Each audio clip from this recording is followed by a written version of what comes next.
আজকে জিপসামের shell shape একটা product আনমোল্ড করব।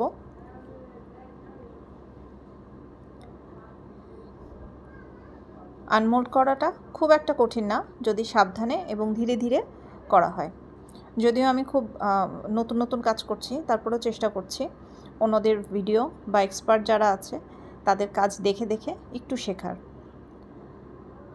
তো এখানে এই মোলটা পিছনের দিকে, পিছনের অংশে একটা চিকন অংশ আছে, যে অংশটা অনেক সময় ভেঙে যায়।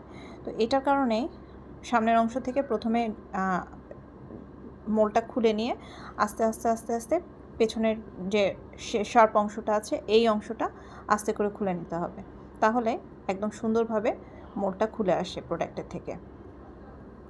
এটা এখন শুকাতে হবে রোদে দিয়ে, অথবা ঘরে রেখে শুকালে অনেকটা সময় লাগে। এরপর ভার্নিশ করে এটাকে সিল করতে হবে।